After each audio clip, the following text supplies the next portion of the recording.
Indian army मतलब fitness. जी हाँ दोस्तों, इंडियन आर्मी में जाना अगर आपका भी सपना है तो उससे पहले इम्पॉर्टेंट हो जाता है कि आपकी फ़िटनेस कैसी है। आपके पेपर पैटर्न का रोल इसमें सिर्फ और सिर्फ 30% ही होता है। 70% आपका फिजिकल और रनिंग से लेकर के होता है। फिजिकल आप कितने स्ट्रांग हैं ये इंपॉर्टेंट हो जाता है, और वहाँ पर आपके फिजिकल से क्वेश्चन ना बने, आपकी बॉडी को लेकर के क्वेश्चन ना बने, ऐसा तो हो ही नहीं सकता। वहाँ पर विटामिन से संबंधित क्वेश्चन बनेंगे और निश्चित ही यहाँ से आपको 1 से 2 नंबर मिलने वाले। ठीक है ना।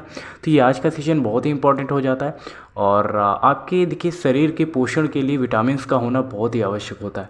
इसीलिए काफ़ी सारे ऐसे स्टूडेंट होंगे जो बोलते रहते हैं मेरा वेट गेन नहीं होता, काफ़ी बोलते होंगे मेरा वेट लूज़ नहीं हो रहा। तो उसका कारण कहीं ना कहीं वहाँ पर एक इम्पैक्ट रीजन के तौर पे विटामिन्स का रोल होता है, और यहाँ से क्वेश्चन बनने के चांसेस इसीलिए भी हाई हो जाते हैं। तो लास्ट तक सेशन जरूर देखें। और आज हम जानने वाले हैं विटामिन्स और विटामिन्स के बोटेनिकल नेम यानी कि रासायनिक नाम, रोग और उनके बचाव क्या क्या हो सकते हैं, और इंपॉर्टेंट विटामिन्स कौन कौन से हो सकते हैं उसके बारे में बात करते हैं। तो फटाफट चैनल पर नए तो सब्सक्राइब कर लीजिए और सेशन को लाइक कर दीजिए। चलिए चलते हैं अपने सेशन की तरफ, और सबसे पहले समझते हैं यहाँ पर विटामिन्स, उनके रासायनिक नाम और उनकी कमी से होने वाले रोगों के बारे में। ठीक है ना। विटामिन ए की बात करेंगे तो इसका रासायनिक नाम क्या हो जाता है, रेटिनॉल। क्या, रेटिनॉल। और इसकी कमी से रोग क्या होता है, रतौंधी। ये आपको याद रखना है, अक्सर पूछा गया है, इंपॉर्टेंट है। विटामिन बी 1 की बात करेंगे, रासायनिक नाम है थायमिन, और इसकी कमी से रोग होता है बेरी। विटामिन बी 2 की बात करेंगे तो राइबोफ्लेविन इसका रासायनिक नाम होता है, और इसकी कमी से रोग होता है त्वचा का फटना। जैसे त्वचा फटने लगती है, ये मुख्य रूप से सर्दियों में होता है। त्वचा का फटना विटामिन बी 2 की कमी के कारण होता है, और जिसका रासायनिक नाम क्या होता है, राइबोफ्लेविन।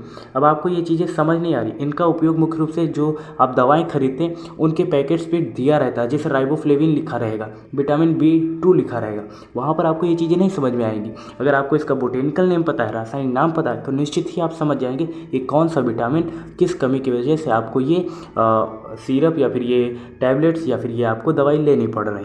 तो वहाँ पर इसका बहुत ही रोल हो जाता है। विटामिन बी 7 की बात करेंगे तो बायोटिन इसका रासायनिक नाम होता है, और इसकी कमी से बालों का झड़ना प्रारंभ हो जाता है, बालों में गिरावट आने लगती है। आप देखते हैं जब भी बाल खींचते हैं तो आपके बाल उस कंघी में आने लगते हैं, यानी कि टूटने लगते हैं। ठीक है ना। विटामिन बी 9 की बात करेंगे तो फोलिक एसिड कहते हैं, और इसकी कमी से एनीमिया रोग होता है। तो इसकी कमी से कौन सा रोग होता है, एनीमिया रोग होता है। विटामिन सी की बात करेंगे तो एस्कॉर्बिक अम्ल इसका क्या हो जाता है, रासायनिक नाम होता है, और इसकी कमी से क्या हो जाता है, स्कर्वी हो जाता है। जैसे आपकी जबान के नीचे छोटे छोटे दाने पड़ जाते हैं, तो एस्कॉर्बिक अम्ल की वजह से ही होता है ऐसा। ठीक है। उसके बाद विटामिन डी की बात करेंगे, one of the most important यहाँ से क्वेश्चन बनने वाले, ये आप याद कर लीजिएगा। ठीक है। विटामिन ए और विटामिन डी से क्वेश्चन निश्चित ही बनेंगे, क्योंकि आपको देखिए कभी कभी क्या होता है, सैनिकों को रात में युद्ध के लिए भेज दिया जाता है, या कभी कभी रात्रि में जब हमला हो जाता है, तो इससे संबंधित क्वेश्चन कैसे बनेगा कि देखिए अगर आपके विटामिन ए की कमी होगी तो रात्रि में आपको दिखाई नहीं देगा। तो ये एक कारण बन जाता है, फैक्ट बन जाता है, क्योंकि सैनिक को क्या होना चाहिए, फिजिकली स्ट्रांग होना चाहिए, और उसमें ये तो कमी होनी ही नहीं चाहिए। इस कारण भी ये क्वेश्चन इंपॉर्टेंट हो जाता है। और उसके शरीर में जो एनर्जी का लेवल होता है, उसका कहीं ना कहीं ऊर्जा का जो स्रोत होता है वो विटामिन डी होता है, क्योंकि सूर्य के प्रकाश से इन सभी से जो आपको ऊर्जा मिलती है वो आपके पोषण के लिए बहुत ही इंपॉर्टेंट हो जाती है। तो कहीं ना कहीं विटामिन डी से भी क्वेश्चन बनने के चांसेस है। विटामिन डी का रासायनिक नाम क्या होता है, कैल्सीफेरॉल, और इसकी कमी से रिकेट्स होता है, या स्पेशली बच्चों में होता है। ठीक है ना।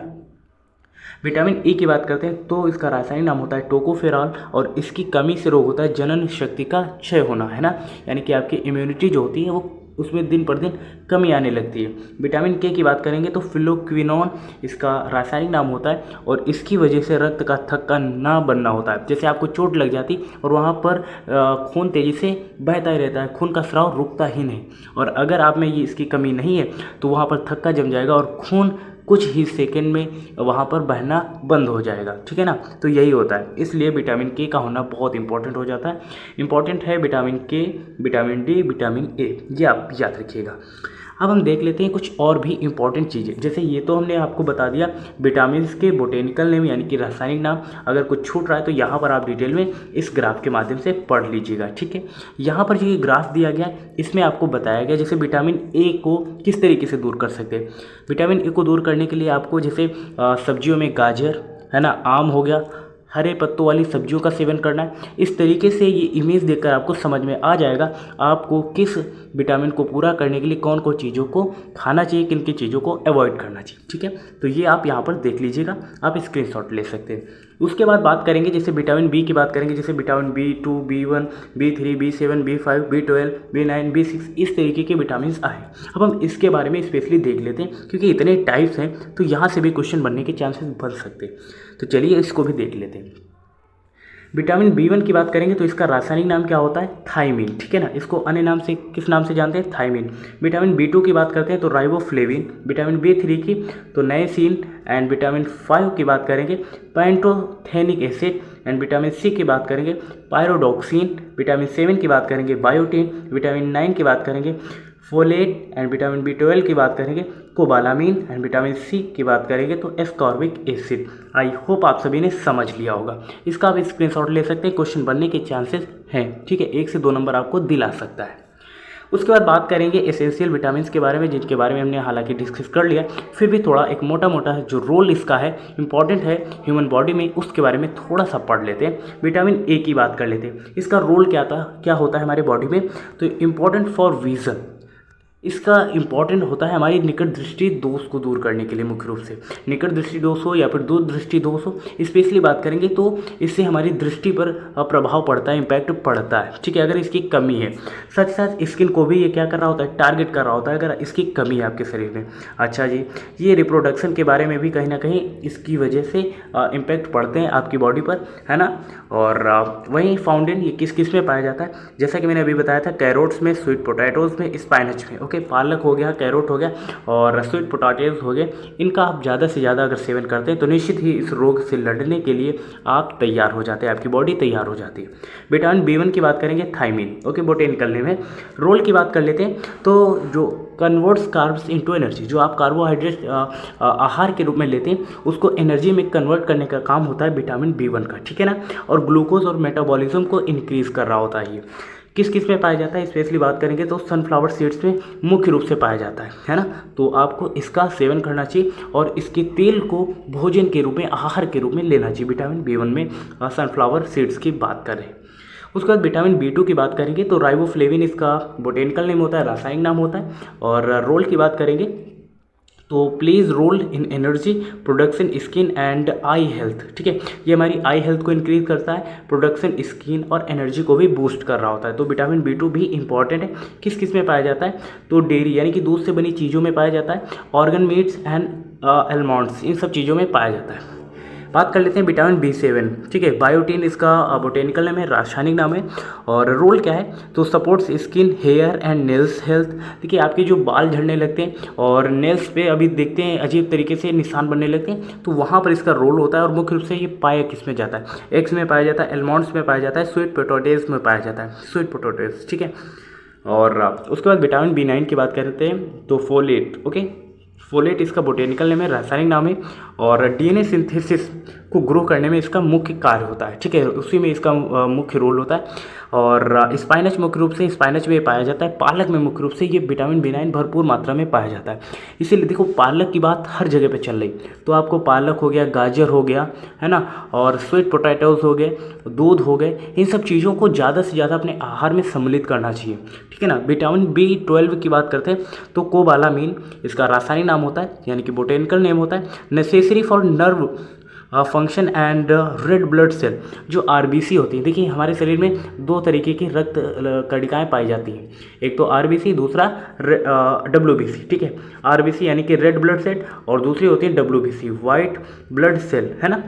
तो इसमें रेड ब्लड सेल को इंक्रीज करने में कहीं ना कहीं योगदान जो होता है, मुख्य रोल होता है, वो विटामिन B12 का होता है। और ये पाया किस में जाता है? एग्स में और डेयरी में, मुख्य रूप से एग्स और डेयरी।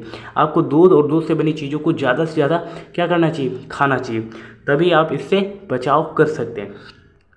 कुछ और इंपॉर्टेंट एसेंशियल विटामिन बच गए, उनके बारे में डिस्कस कर लेते हैं। विटामिन B3 की बात करते हैं तो इसका रोल क्या होता है? ये DNA को रिपेयर कर रहा होता है और एनर्जी को भी क्या कर रहा होता है? बूस्ट कर रहा होता है। अब यहाँ पर आपको करना क्या है?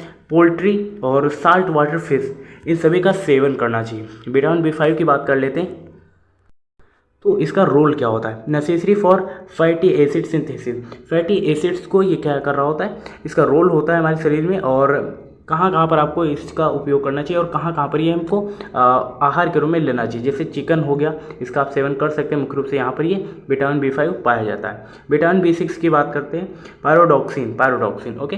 पायरोडॉक्सिन ये एमिनो एसिड और metabolism and red blood cell production के बारे में काफ़ी सारी हेल्प कर रहा होता है हमें।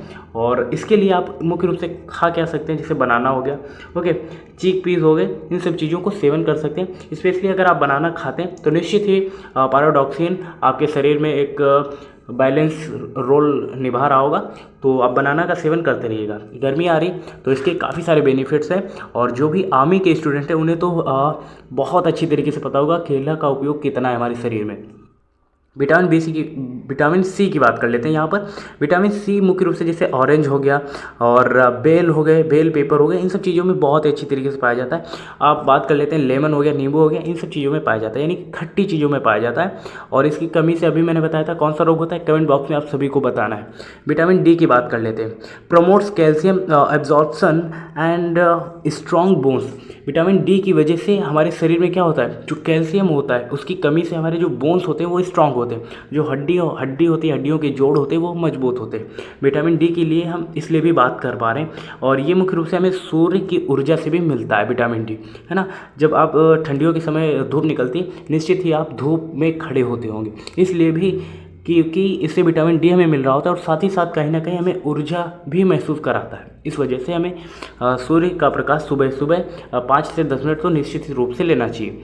विटामिन ई की बात कर लेते हैं, तो विटामिन ई मुख्य रूप से पाया किसमें जाता है, स्पाइनच, आलमंड्स, स्वीट पोटैटोज। और इसका मुख्य रूप से कार्य क्या होता है, antioxidant that help establish cell membranes okay. Cell membranes को इस्टेब्लिश करने में मुख्य रूप से इसका काम होता है, किसका, विटामिन ई का। तो हमने यहाँ पर जो एसेंशियल विटामिन थे उनके बारे में डीपली समझ लिया। अब कुछ और भी क्वेश्चन जैसे आपके मन में आ रहे होंगे विटामिन डी से लेकर के, जैसे ये मुख्य रूप से पाया किसमें जाता है, जैसा कि मैंने अभी आपको बताया था, मछली और अंडे में भरपूर मात्रा में पाया जाता है। मुख्य रूप से ये अनाजों में भी पाया जाता है, और दूध, दही, इन चीज़ों का आप ज़्यादा से ज़्यादा सेवन करिए। और अगर आप सूर्य का प्रकाश, वैसे भी आप जहाँ भी रहते होंगे वहाँ पर सूर्य का प्रकाश निश्चित ही पहुँच पाता है। आप सदाबहार वनों में तो रहते नहीं हैं कि वहाँ पर सूर्य का प्रकाश नहीं पहुँच पाता है। निश्चित ही आप सूर्य का प्रकाश 5 से 10 मिनट सुबह प्रातःकाल निश्चित रूप से लिया करें। इससे आपके अंदर एक अलग ही लेवल की एनर्जी इंक्रीज होती है, ठीक है ना। उसके बाद अब आपके मन में एक क्वेश्चन और होगा, विटामिन के मुख्य कार्य क्या है, क्यों हमें विटामिन के बारे में पढ़ना चाहिए, और कौन कौन सी चीज़ें हैं जिनको खाने से हमारे विटामिन बढ़ते हैं, ठीक है, इसका उपयोग क्या है मुख्य रूप से। तो विटामिन की वजह से हमारे अंदर जो इम्यूनिटी सिस्टम होता है वो बूस्ट होता है, इम्यूनिटी बूस्ट होती है, हम स्ट्रांग बन रहे होते हैं, जिससे आपके अंदर, जैसे देखिए आपके अंदर काफ़ी सारे रोग होते हैं, लेकिन वो रोग कब निकल कर सामने आते हैं, जब आपके अंदर की इम्यूनिटी कमज़ोर पड़ती है। कोरोना के समय में भी ऐसा हुआ था, कुछ स्पेशल था नहीं, लेकिन जो था उसका कारण यही था कि आपकी इम्यूनिटी अगर कमज़ोर पड़ रही थी तो वो रोग आप पर हावी हो रहे होते।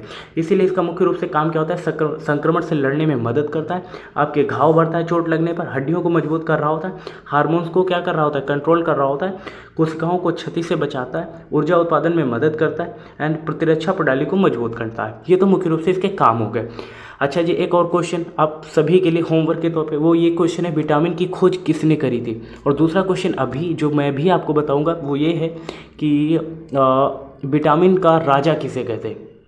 आई होप मैक्सिमम स्टूडेंट को नहीं पता होगा कि विटामिन का राजा किसे कहते हैं। और अगर मैं इसी जो वाक्य बोला है, सेंटेंस बोला है, इसके शब्दों को थोड़ा सा बदल देता हूँ कि फलों का राजा किसे कहते हैं। 90% लोगों का जवाब अब सही आ रहा होगा कि आम। जी हाँ दोस्तों, आम को ही विटामिन का राजा कहते हैं। ऐसा क्यों? क्योंकि इसमें जो इंपॉर्टेंट विटामिन होते हैं वो भरपूर मात्रा में पाए जाते हैं। वो विटामिन कौन कौन से हैं, जैसा कि मैंने अभी आपको पहले बताया था, इंपॉर्टेंट विटामिन कौन कौन से होते हैं। जैसे इंपॉर्टेंट विटामिन की बात करेंगे, ए, बी, सी और ई, ये मुख्य रूप से इसमें पाया जाता है, किसमें, आम में, और जिसके चलते इसे विटामिन का राजा भी कहते हैं। तो आई होप इतने क्वेश्चंस आपने यहाँ पर सीख लिए। निश्चित ही यहाँ से 1 से 2 नंबर आपके क्लियर हो रहे होंगे। और आज के लिए इतना ही रखते हैं, मिलते हैं ऐसे नेक्स्ट इन्फॉर्मेटिव वीडियो के साथ। तब तक ले जय हिंद, नमस्कार।